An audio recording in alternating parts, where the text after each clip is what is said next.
हाय दोस्तों, नमस्कार। मैं डॉक्टर मनोज कुमार शर्मा आज अपने channel tradition math and science के माध्यम से आपको लेकर चलूँगा। हिमालय की घाटी में एक पीठ है, कौलांतक पीठ। वहाँ आपको लेकर चलूँगा और मिलवाऊँगा एक ऐसे महात्मा से जिन्होंने राजनीति और धर्म की प्रासंगिकता आज के दौर में जो चल रही है वो कितनी सटीक है, धर्म क्या कहता है, राजनीति क्या कहती है, इस बारे में उनके जो विस्तृत विचार हैं वो आज आप मेरे चैनल के माध्यम से सुनेंगे। और दोस्तों, अगर आपको ये चैनल पसंद आए तो इसको लाइक कीजिए, सब्सक्राइब कीजिए और मेरे इस वीडियो को ज़्यादा से ज़्यादा शेयर कीजिए। तो मिलते हैं कौलांतक पीठ के आचार्य जी से। प्रणाम। धर्म और राजनीति अक्सर दोनों को दो अलग अलग विषय कहा जाता है, लेकिन क्या दोनों दो अलग अलग विषय हैं? क्या धर्म एक अलग ही विषय है और राजनीति एक अलग ही विषय है? शायद जिन लोगों ने यह प्रचार किया कि धर्म राजनीति से अलग है, वो एक तरह का छलावा है। वो एक तरह से तुम्हारे सामने असत्य प्रस्तुत करने की एक सोची समझी चाल है, एक षड्यंत्र है। क्योंकि धर्म व्यापक है और मौलिक है, और बिना धर्म के कुछ भी नहीं। धर्म का अर्थ ही है सब कुछ, जो भी दिख रहा है और जो नहीं दिख रहा, दोनों ही। धर्म जो कुछ भी दृश्य दिख रहा है और जो कुछ भी अदृश्य है, उसका मौलिक तत्व ही धर्म है। अर्थात हमारे भीतर जो भी सत्यमय है, जो भी सत्य सिद्धांत है, वही धर्म है। और धर्म को ऋषियों ने अपनी दिव्यता से, तेजस्विता से जब अनुभव किया, तब उच्च कोटि के मनुष्यों ने, उच्च कोटि के ऋषियों ने, उच्च कोटि के देवताओं ने एक अनुशासन हमें प्रदान किया है, जिसे हमने धर्म का एक अंग माना, लेकिन उसे भी नाम हमने धर्म ही दिया। जैसे सदा सच बोलो, माता पिता की सेवा करो, बड़ों का सम्मान करो। क्या ये धर्म है? ये वास्तव में सत्यमय धर्म तो नहीं, लेकिन सत्यमय धर्म से निकले वो कुछ वाक्य हैं जिन्हें हम धर्म कहकर ही मानते हैं। और ठीक वैसे ही जब हम इस संसार में रहते हैं, जहां सब कुछ धर्म के कारण है और धर्म के लिए है, उसी संसार में राजनीति भी है। राजनीति राज्य की व्यवस्था को चलाने के लिए बनाए गए नियम हैं कि हम कैसे अपने देश की, कैसे अपने साम्राज्य की, कैसे अपने राज्य की उन्नति करेंगे, विकास करेंगे, वहाँ रहने वाले मनुष्यों की, प्रजा की कैसी रक्षा हो सकेगी, उनकी कैसे देखभाल हो सकेगी। लेकिन उस व्यवस्था को चलाने के लिए एक पूरा का पूरा तंत्र बनाया गया, और उस तंत्र को नाम दिया गया राजनीति। राजनीति नियमों का वो समूह या पुंज है जिसके अंदर राजनीति के आदर्श विचार और गुण बताए जाते हैं। लेकिन इन आदर्श विचारों को और इन आदर्श गुणों को बताने वाला आखिर कौन है? यदि ये गुण राजनीति में ना हो तो यही राजनीति कपट नीति बन जाती है, और यही कपट नीति किसी भी राष्ट्र का अंत कर सकती है, किसी भी राज्य का सुख छीन सकती है, किसी भी राज्य का विकास बंद करवा सकती है। इसलिए बेहद अहम है ये जानना कि हम कैसे राजनीति को समझते हैं। और अध्यात्म को केवल अपनी यात्रा माना जाता है, केवल अपनी तलाश। इसलिए केवल एकांत में रहना, समाज से दूर रहना, समाज की चिंताओं से मुंह फेर लेना और केवल आत्मस्थ भाव में रहकर परम समाधि की स्थिति में जाना या आत्मज्ञान प्राप्त करना, यही लक्ष्य बनाकर अध्यात्म पुरुष संसार से मुख मोड़ लेते हैं। जबकि जितना महत्वपूर्ण ब्रह्म है, उतनी ही महत्वपूर्ण माया है, और उतने ही महत्वपूर्ण हम यानी जीव हैं। क्योंकि तीन इकाइयां हैं, और तीनों के परस्पर समन्वय से ही ये संपूर्ण सृष्टि प्रपंच चल रहा है। और ऐसी परिस्थिति में अध्यात्म पुरुष अपने आप को एक ओर ले जाते हैं। क्या ये सत्य है? नहीं। ये पूरी तरह से एक असत कथन है, क्योंकि ऋषि मुनियों ने अपने आप को प्रत्येक तत्व में रखा। उदाहरण अग्नि पुराण देता हूं। तुम एक अग्नि पुराण लेकर आओ और उसका अध्ययन करना शुरू कर दो। हालांकि बिना गुरु के, बिना योग्य मार्गदर्शन के तुम उसे सही प्रकार नहीं समझ पाओगे, लेकिन फिर भी प्रयास तो कर ही सकते हो। जब तुम उसके पन्नों को टटोलोगे तो ये पाओगे कि उसमें जहां एक तरफ हार श्रृंगार का विवरण है, जहां एक और मंत्रों का, देवी देवताओं का विवरण है, वही राजनीति का भी है। अग्नि पुराण में ही इन सब चीज़ों का विवरण है कि किस प्रकार से मंत्र साधना करनी है, किस प्रकार से औषधि का निर्णय करना है, अर्थात नक्षत्रों का विचार क्या होना चाहिए, ग्रहों का विचार क्या होना चाहिए, इत्यादि अनेक विषयों का जहाँ विवरण है, वहीं पर राजतंत्र का भी विवरण है कि राजा के क्या कर्तव्य हैं और राजा के लिए कौन कौन से विशेष नियम हैं। तो पुराणों के भीतर भी राजनीति को पहले से ही स्थान मिला है। और ये तो कथन ही है कि जब ब्रह्मा जी ने ये सृष्टि रची थी, उसी समय रजस नाम का तत्व उत्पन्न हुआ, और यही रजस तत्व राजनीति का मूल बीज है। यहीं से राजनीति की शुरुआत होती है। राजनीति एक मध्यम पंथ है, एक ऐसा मध्यम पथ जिस पर चलकर इस सृष्टि का हित और कल्याण किया जा सकता है। जब मनुष्यों के पास विद्या आई, बुद्धि आई, विवेक आया और उन्होंने एक राज्य की स्थापना की जहाँ पर वो प्रत्येक व्यक्ति का कल्याण कर सके, तब उन्होंने राजनीति जैसे दिव्य तत्व की स्थापना इस संसार में की। लेकिन क्या वास्तव में जिस सोच के साथ राजनीति शुरू हुई थी, आज वो उसी सोच के साथ आगे बढ़ रही है? शायद नहीं। मैं यदि अपने काल की बात करूं, तो जिस समय मैं अभी पृथ्वी पर हूं, तो मैंने राजनीति का बेहद कुत्सित और बेहद गंदा चेहरा देखा है, और देख रहा हूं, और शायद भविष्य में बहुत अधिक देखना भी पड़े। लेकिन इस राजनीति के ये हाल आखिर ऐसे किस कारण हो गए, जबकि इस देश ने तो राजनीति को पराकाष्ठा पर रखा था? इसका कारण है, न जाने किसने ये कुप्रचार शुरू किया और ये कहना शुरू कर दिया कि राजनीति में धर्म नहीं होना चाहिए और धार्मिक लोगों की राजनीति में कोई जगह नहीं है, वो धर्म जगत में ही रहें, उन्हें राजनीति में हस्तक्षेप नहीं करना चाहिए। और राजनीतिज्ञ इतने षड्यंत्रकारी कि वो ये कहते हैं कि हम धर्म गुरुओं का तभी तक सम्मान करते हैं जब तक वो राजनीति नहीं करते, और जो ही कोई गुरु या आध्यात्मिक पुरुष या कोई भी अवतारी चेतना राजनीति की बात शुरू करता है तो त्यों ही विरोध शुरू हो जाता है। और राजनीति को तो काला कीचड़ कहा जाता है। यहाँ पर जो ही आपने कदम रखा तो बस आप पर कीचड़ उछलना शुरू, और आप इतने काले हो जाओगे जितना आपने कभी अपने बारे में सोचा भी नहीं होगा। जरा सोचिए, आप अपने बारे में ये सोचिए कि आप गंदे से गंदे कितने गंदे हो सकते हो, नीच से नीच कितने नीच हो सकते हो, बुरे से बुरे कितने बुरे हो सकते हो। लेकिन आज की जो राजनीति मैं देख रहा हूँ संपूर्ण विश्व भर में, उस राजनीति का चेहरा बड़ा कलुषित है। वो तो इतना गंदा है कि बड़े से बड़े नीच अपराधी भी उनके समक्ष हार स्वीकार करने लग जाए। आखिर राजनीति की हालत इतनी बुरी कैसे हो गई? राजनीति ऐसा गंदा कीचड़ क्यों बन गया कि हर एक व्यक्ति राजनीति को बहुत घृणित दृष्टि से देखता है? इसका अर्थ ये है कि कहीं तो कोई खामी है, कहीं तो कोई कमी है, और वो सीधे सीधे और साफ शब्दों में दिखाई देने वाली कमी है कि यहाँ राजनीति और धर्म दोनों अब अलग हो चुके हैं। धर्म अपना एक काम कर रहा है और राजनीति अपना एक काम कर रही है। और एक बड़ी विशेष बात कि राजनीति ने अब धर्म को इस्तेमाल करना शुरू कर दिया है, जबकि अभी तक ये रीत थी कि धर्म राजनीति को दिशा निर्देश देता था। राजनेताओं को बताया जाता था कि ये तुम्हारे नियम हैं, इनका अतिक्रमण न करना। तुम्हारे ऊपर जनता विश्वास करती है, लोगों की आस्था और विश्वास तुमसे जुड़ा है, और तुम अपना हित बाद में देखोगे, पहले प्रजा का और जनता का सुख और हित देखोगे।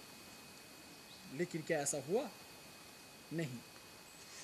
धीरे धीरे राजनीतिज्ञों ने ऐसे ऐसे षड्यंत्र करने शुरू कर दिए कि सबसे पहला वचन तो उनका यही है कि राजनीति को धर्म से अलग रखो, धर्म को अलग रखना चाहिए और धार्मिक लोगों को और धर्म के लोगों को राजनीति से दूर ही रहना चाहिए, उसमें हस्तक्षेप कदापि न करें। लेकिन स्वयं वो क्या कर रहे हैं? स्वयं वो धर्म के नाम पे खेल रहे हैं और एक तरफ ये कहते हैं कि जो धर्म गुरु हैं उनको सोचना और समझना चाहिए। और एक बड़ी गलत बात कहने वाला हूं मैं कि एक नए शब्द का आविष्कार इन लोगों ने किया, क्योंकि खुद ये गिरे हुए लोग हैं, निम्न स्तरीय हैं, तो इनकी भाषा भी तो निम्न स्तरीय ही होगी।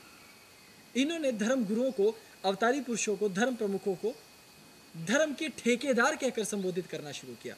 और भला नेताओं के चमचे मीडिया वाले भी कहाँ पीछे रहने वाले? उन्होंने इस शब्द को और बल दिया, क्योंकि आखिर मीडिया किसकी रखेल बना है? इन्हीं लोगों ने तो उसको प्रोत्साहन दिया। पश्चिम से वो आया और पश्चिमी सभ्यता, पश्चिमी संस्कार उसके भीतर है। पूर्व का कोई भी बड़प्पन, पूर्व का कोई भी सम्मान, पूर्व का कोई भी सद्गुण उसके भीतर नहीं। यदि अपराधी अपराध करे तो पूर्व कहता है कि अपराधी से घृणा न करो, अपराध से घृणा करो। हालांकि मैं पूर्व ही क्यों कहूं, पश्चिम में ईसा मसीह ने भी यही कहा कि अपराध से घृणा करो, अपराधियों से नहीं। लेकिन ये राजनेता और मीडिया ये ऐसे हैं कि तुम एक बार अपराध तो करके देखो, तुम्हारे अपराध से तो इन्हें घृणा नहीं होने वाली, लेकिन ये तुम्हें मिटा देने के लिए भरकस प्रयास करेंगे। इन दोनों ने मिलकर बड़ा अद्भुत षड्यंत्र रचा। तो धर्मगुरु जो बेहद कायर होते हैं स्वभाव से, क्योंकि उन्हें लगता है अरे मुझ पर कहीं दाग ना लग जाए, मुझ पर कोई छींटा ना आन पड़े, मुझ पर कोई मुसीबत ना आन पड़े, इसलिए वो अपने आप को राजनीति से दूर रखने लगे। और उधर राजनेताओं ने इस प्रकार के शब्दों का प्रयोग करना शुरू किया कि धर्म के ठेकेदार ये कहते हैं, धर्म के ठेकेदारों को ये नहीं करना चाहिए, धर्म के ठेकेदारों को वो नहीं करना चाहिए। अरे चाहे वो मीडिया हो या राजनीति, दोनों को उपदेश कौन देगा? एक धर्म प्रमुख। क्योंकि मीडिया में रहने वाले लोग भी हैं तो मनुष्य ही। उन्हें क्या करना चाहिए, क्या नहीं करना चाहिए, इसका निर्णय भी केवल धर्म ही ले सकता है और धर्म ही उन्हें बताएगा। क्योंकि तमाम मीडिया समूह और तमाम राजनेताओं पर धर्म लागू नहीं होता, इसलिए उन्हें लगता है कि वो जो कहेंगे वो ब्रह्म वाक्य, इसलिए वो किसी भी संत, महात्मा, अवतारी पुरुष को अपनी चपेट में लेने की कुचेष्टा करते रहे हैं और ऐसे बड़े बड़े कुचक्र चलते रहे हैं कि राजनीति कलंकित होती चली गई और मीडिया भी आज कलंकित हो गया है और पतन के कगार पे आके अब खड़ा हुआ है। अब राजनीति अलग है, धर्म अलग है। अभी भी राजनीति को संभाला जा सकता है। पहला वचन ये याद रखो कि धर्म प्रमुख है, धर्म से ही सब कुछ चलेगा, चाहे वो तुम्हारी शिक्षा हो, राजनीति हो, फिर विज्ञान हो, कला कौशल हो या कुछ भी। क्योंकि जब तक तुम्हारे अंदर धर्म नहीं तब तक सब व्यर्थ। कुछ लोग कहते हैं कि नैतिकता ही सब कुछ है, तो मैं ये कहता हूं कि जिसे तुम नैतिकता कह रहे हैं वो धर्म की पुत्री ही है। यदि धर्म है तभी तो नैतिकता होगी। इसलिए धर्म और राजनीति के इस झगड़े में पड़ने से पहले तुम्हें ये भले प्रकार जान लेना है कि राजनीति और धर्म दो अलग अलग विषय नहीं है, वरन धर्म के अंतर्गत ही राजनीति भी आती है और वहीं से इस राजनीति का खेल अब आगे शुरू होता है। ना कि राजनीति ये कहेगी कि धर्म इस देश को बांटता है। इस देश को धर्म नहीं, कुत्सित राजनीति और कुत्सित विचारधारा बांटती है। आज अजीब सी व्यवस्था हो गई। अब ये धर्म, अब ये राजनीति अजीब लग रही है, लेकिन बावजूद इसके सहजता से तुम शायद ना स्वीकार पाओ, लेकिन दोनों में तब एकात्म भाव आने लगेगा जब तुम धर्म को अच्छी तरह समझने लगो। उस दिन तुम ये नहीं कहोगे कि राजनीति एक अलग विषय है और धर्म को उसमें हस्तक्षेप नहीं करना चाहिए। 100% धर्म को राजनीति में हस्तक्षेप करना चाहिए। यही कारण रहा कि एक लंबा समय गुजर गया, धार्मिक प्रतिनिधियों ने और धर्म को जानने वाले लोगों ने राजनीति से मुख मोड़ लिया और राजनीति तो मनमाने तरीके से चलने लगी। आज राजनीति पर कौन नकेल डालता है? एक मीडिया था जिसे आधुनिक परिवेश में हमारे कल्याणकारी राज्य ने स्थापित किया कि वो आम जनता की रक्षा करेगा, आम जनता की कला, संस्कृति, विचारों, अध्यात्म और उन्नति की रक्षा करेगा, उन्हें सुखमय जीवन के लिए प्रोत्साहित करेगा। लेकिन मीडिया में जब से प्राइवेट मीडिया नाम का एक शब्द आया, तब से तो मानो ये मीडिया बहुत ही निम्न स्तर पर जाकर खड़ा हो गया। हालांकि मुझे कुछ गलत शब्दों का प्रयोग सदैव इनके लिए करना पड़ता है, लेकिन वो मेरे लिए दुखद है, क्योंकि इन्होंने इतने निम्न स्तर पर ले जाकर मीडिया की विचारधारा को भी खड़ा कर दिया कि पूछो मत। और इसमें राजनीति का बड़ा गहरा हाथ है। जब राजनीतिज्ञों को ये लगने लगा कि जनता की प्रखर आवाज़ मीडिया है और मीडिया के माध्यम से जनता की एक एक आवाज़ हमारे कानों तक पहुंचती है और हमारे दुष्कर्म जनता तक पहुंचते हैं, तब उन्होंने मीडिया पर नकेल डालने शुरू की। उन्होंने उसे अपनी मुट्ठी में ले लिया। और आज जिस समय मैं इस पृथ्वी पर हूँ, बेहद दुखी हूँ, क्योंकि मेरे समय में विश्वसनीय मीडिया नाम मात्र ही है। अधिकांश मीडिया संगठन केवल षड्यंत्र रच रहे हैं, झूठा कुप्रचार कर रहे हैं, धर्म को हानि पहुंचाना ही उनका एकमात्र लक्ष्य है। और आप देखिए, मेरे समय के काल का अध्ययन कीजिए, इस समय तमाम मीडिया के संसाधन एक ही कार्य में दिन रात जुटे हैं, और वो है धर्म का खंडन, धार्मिक प्रतिनिधियों का खंडन, उन पर आरोप लगाना और उसको सिद्ध करने के लिए जी जान झोंक देना, और उसे ही प्रमुखता से वो उठा रहे हैं। आखिर क्यों? क्योंकि कहीं मेरे जैसे धर्म पुरुष, हमारी जैसी अवतारी चेतनाएं तुम्हारे बीच आकर ये ना कहें कि इन पर नकेल डालो, इनकी इस दुष्चक्र को समझो, चाहे मीडिया हो या राजनीति हो, इनके कपट लीला से अपने आप को बचाओ और इनके इस रण को समझो, क्योंकि अगर तुमने इनसे मुख मोड़ लिया तो इनके लिए बड़ी मुसीबत हो जाएगी। ऐसी परिस्थिति में तुम्हें ये समझना होगा कि धर्म के प्रमुखों को राजनीति में आना होगा, या धार्मिक प्रमुख जो राजनीतिज्ञों को सलाह देते हैं, राजनीतिज्ञों को उस पर आचरण करना होगा। क्योंकि देखिए, मेरे जैसे पुरुष के लिए कोई भी दल हो राजनीतिक, कोई भी मीडिया समूह हो, मुझे कोई अंतर नहीं पड़ता, क्योंकि मेरे लिए सभी मेरे पुत्र के समान हैं। सभी के लिए मैं प्रार्थना करता हूँ और मैं सभी में सुधार चाहता हूँ, और यदि उनको मुझ में कमी लगती है तो इंगित करना चाहिए, मैं तत्क्षण सुधारने को तैयार हूँ। इसे ही तो धर्म कहा जाता है। मुझे नेताओं से घृणा नहीं, मुझे मीडिया समूहों से और वहाँ स्थित लोगों से घृणा नहीं, लेकिन उनके भीतर कुत्सित विचारों से अवश्य घृणा है। इसलिए यदि किसी चीज़ को मैं बदलना चाहता हूँ तो वो केवल यही कि वो नीच विचार उनके नष्ट हों और वो सत्यमय विचारों को प्रबलता से प्रमुख बनाकर आगे लेकर आए। इसलिए राजनीति को बदलना ज़रूरी है। सर्वप्रथम तो मेरा यही प्रयास और अनुरोध है प्रकृति से, ईश्वर से, परमेश्वर से, कि वो जितने भी लोग राजनीति में हैं उनको स्वास्थ्य प्रदान करें, उनके मस्तिष्क में एक सत्यमय विचार दे, वो कपट को छोड़े और अध्यात्म के रास्ते पर आएं और जनहित को सर्वोपरि माने, राष्ट्रहित और विश्व हित को सर्वोपरि माने। तब राष्ट्र के प्रति और राजनीति का दृष्टिकोण बदलने लगेगा। और यदि ये संभव नहीं तो प्रार्थना करता हूँ प्रकृति से कि अध्यात्म पुरुष प्रकट हों, पृथ्वी पर वो हमारे पीछे चलें, अध्यात्म पुरुष प्रकट हों, वो ईश्वर के पीछे चलें, अध्यात्म पुरुष प्रकट हों, वो जनता के पीछे चलें और लोगों को एक सुंदर उत्तम राजनीति प्रदान करें, ताकि इस राष्ट्र का हित हो सके। जब राजनीति के ऐसे अजीबोगरीब से हाल हैं और एक तरफ धर्म प्रतिनिधियों ने अपना मुख मानो राजनीति से इतनी दूर घुमा रखा है कि वो चाहकर भी उस ओर नहीं जाना चाहते, तो ये बेहद जटिल होगा ऐसा सोचना, ये ऐसी कामना करना कि अध्यात्म पुरुष और उनके प्रतिनिधि आएंगे और वो अपना सर्वस्व न्यौछावर करके भी राजनीति के इस अपवित्र भाग को पवित्र करने की चेष्टा करें। लेकिन और क्या किया जा सकता है? आज तुम्हारे पास कोई विकल्प नहीं है, धर्म के अतिरिक्त तुम्हारे पास कोई दूसरा रास्ता नहीं है। आज भी एक और विचित्र बात है, आज भी जो लोग राजनीति में सुधार करना चाहते हैं वो एक विचित्र से प्रपंच से घिरे हुए हैं। उनको जब तुम देखोगे तो तुम्हें और भी हैरानी होगी, क्योंकि ये लोग कहते हैं कि राजनीति में तभी सुधार आएगा जब धर्म को अलग रखा जाए। इसलिए उन्होंने क्या किया, ऐसे समूह, ऐसे संगठन और ऐसे दल बनाने शुरू किए जिसमें वो अपने आप को धर्म निरपेक्ष बताते हैं। धर्म निरपेक्ष शब्द तो अच्छा है, लेकिन वास्तव में वो धर्म विरोधी हैं।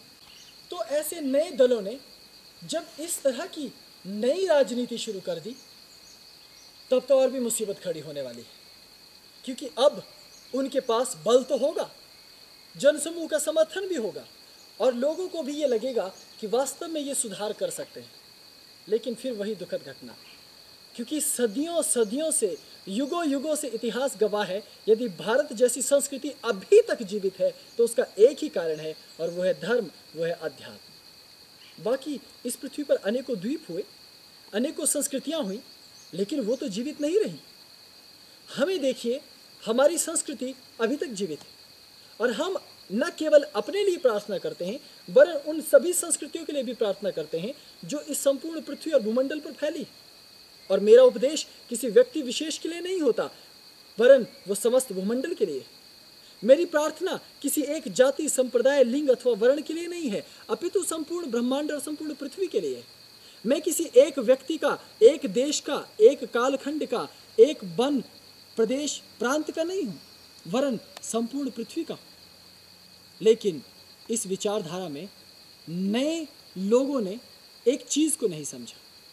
ये नई राजनीति इस तत्व को भूल गई कि युगों युगों से यदि अभी तक हमारी संस्कृति जीवित है, इतने कुठाराघात होने के बावजूद, इतना मीडिया प्रपंच होने के बावजूद, मैं कलयुग की बात कर रहा हूँ, लेकिन इससे पहले भी प्राचीन काल में अनेकों तरह की षड्यंत्र हो चुके हैं। कभी मठाधीशों को मार गिराया गया, कभी ऋषि मुनियों को मारा गया, कभी साधु सन्यासियों को प्रताड़ित किया गया, मंदिरों को तोड़ा गया, मूर्तियों को खंडित किया गया, ताकि इस देश का सब कुछ नष्ट हो सके। बड़े बड़े पुस्तकालयों को जलाया गया, ग्रंथालयों को जलाया गया, ताकि धर्म नष्ट हो सके। तो क्या उनकी रणनीति कामयाब रही? नहीं। आज भी तो तुम हर रोज प्रतिदिन अपनी मीडिया को देखो, राजनीति को देखो, राजनेता मंचों पर से व्याख्यान देते हैं कि ये धर्म के लोग, ये तो बस यही हैं जिनकी वजह से देश पिछड़ रहा, केवल यही लोग हैं जो अंधविश्वास फैला रहे हैं। वाह, विश्वास तो तुम फैला रहे हो करोड़ों के घोटाले करके। वाह, तुम इतने महान हो कि अपना सब कुछ तुमने बेचकर इस देश के लिए न्यौछावर कर रखा। और ठीक वैसा ही ये अद्भुत धन्य मीडिया, जो प्रतिदिन ये दिखाना नहीं भूलता कि अमूक बाबा ने, अमूक संत ने ये किया, धन्य हो। लेकिन फिर भी तुम्हारी जय हो। देखते हैं कि क्या तुम्हारे इन सब प्रपंचों से हम हार पाते हैं या हमारा समूल विनाश होता है। तुम्हारे जैसे सैकड़ों पूर्व में पैदा हुए, सैकड़ों तुम आज पैदा हो रहे हो, सैकड़ों तुम्हारे जैसे नटवरलाल भविष्य में पैदा होंगे, लेकिन हम जैसे कथित धर्म के ठेकेदारों का तुम एक बाल भी बांका नहीं कर सकते। क्यों? क्योंकि मेरे पीछे मजबूती से धर्म खड़ा है, ईश्वर खड़ा है। ठीक उसी तरह नवीन राजनीतिक दलों को भी यह जानना होगा कि वो जितना मर्जी प्रयास कर लें, जितनी मर्जी गोलाटियां मार लें, लेकिन उनका हित तभी होगा जब वो अध्यात्म और धर्म का साथ नहीं छोड़ेंगे, अन्यथा उनके समस्त प्रयास व्यर्थ हो जाएंगे। इसलिए धर्म को नकारना पूरी तरह से मूर्खता और 100% मूर्खता है। जहाँ भी वो समाज का या राष्ट्र का या विश्व का हित सोचेंगे, वहाँ वो सफल नहीं हो पाएंगे। इसीलिए मैं कहता हूँ कि हमें ऋषि परंपरा पर चलना चाहिए, क्योंकि उपनिषदों में ऋषियों ने कहा है वसुधैव कुटुंबकम। क्या कोई राजनेता ऐसा कहेगा?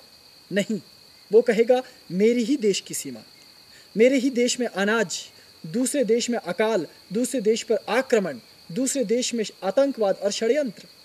लेकिन मेरे जैसा एक जंगल में रहने वाला व्यक्ति, एक योगी, एक साधु, एक अवतारी चेतना, एक युग पुरुष अद्भुत सोच से भरा है, वो कहता है वसुधैव कुटुंबकम। और यही राजनीति है। देखना, राजनीति ये नहीं है कि मुझे दो, मेरे लिए हो, मेरे पास शक्ति हो, मेरे पास बल हो। ये राजनीति नहीं, ये शोषण नीति है। राजनीति तो वसुधैव कुटुंबकम की विचारधारा है। आखिर ऐसी विचारधारा तुम्हारे पास क्यों नहीं? हमारे राजनेताओं के पास क्यों नहीं? हमारे मीडिया कर्मियों के पास क्यों नहीं?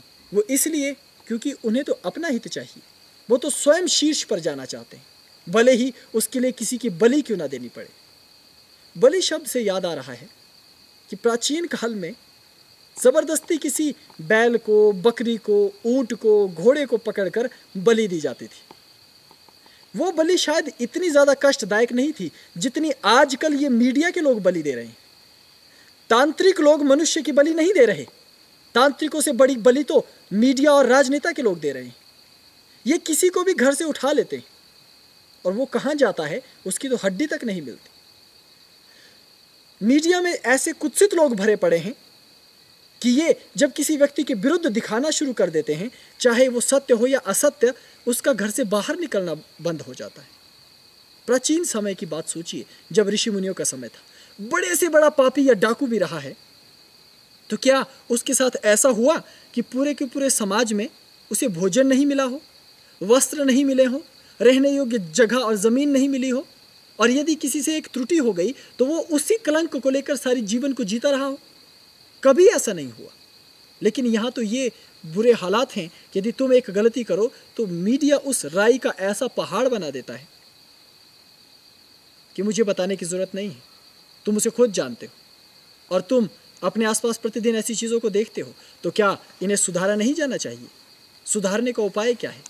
फिर वही धर्म। इसलिए तुम्हें राजनीति को तुरंत सुधारना होगा और वो सुधार केवल धर्म से आएगा। इसलिए राजनीति और धर्म को अलग अलग ना समझना, दोनों एक ही हैं। आप मेरे इन विचारों को सुनकर ये भी सोच सकते हैं कि कहीं मैं तो राजनीति में आने की तो नहीं सोच रहा। मैं अभी भी राजनीति में ही तो हूं। यदि तुम समाज में हो, यदि तुम राजनीति में हो, तो मैं ही तुम्हारे साथ हूं। वास्तव में मैं कौन हूं? क्या ये माला का एक छोटा सा टुकड़ा मैं हूं, या फिर ये छोटे से कपड़े का टुकड़ा मैं हूं? मैं ना तो ये कपड़े का टुकड़ा हूं और ना ही ये माला का टुकड़ा और ना ही ये शरीर। मैं कुछ हूं जिसे तुम नहीं जानते, लेकिन मैं एक विचारधारा हूं। मैं इतनी गहरी और प्रखर विचारधारा हूं जो तुम्हारे सीने में रहता है, तुम्हारे मस्तिष्क में रहता है। इसलिए मैं राजनीति में हूं। जहां जहां तुम जाओगे वहां वहां मैं तुम्हारे साथ जाऊंगा। जो जो तुम करोगे वो वास्तव में मैं कर रहा हूं। इसलिए मैं ये कहता हूं कि हाँ, मैं राजनीति में हूं और मैं कहता हूं कि मैं सबसे बड़ा राजनीतिज्ञ हूं। भले ही मेरे पास राज्य सत्ता नहीं, भले ही मेरे पास घर बार नहीं, भले ही मेरे पास रहने के लिए कुछ और नहीं, खाने के लिए कुछ और नहीं, लेकिन वायु तो है, आकाश तो है, वन प्रदेश तो है और मैं प्रसन्न भी हूँ। लेकिन राजनीति को मैं केवल इच्छा मात्र से बदलता हूँ, क्योंकि मेरी इच्छाओं में केवल तुम्हारा सम्मान है, मेरी इच्छाओं में तुम्हारी स्वतंत्रता है, मेरी इच्छाओं में तुम्हारा पूर्ण विकास है, मेरी इच्छाओं में केवल सृष्टि का विकास और सृष्टि की कल्याण कामना है।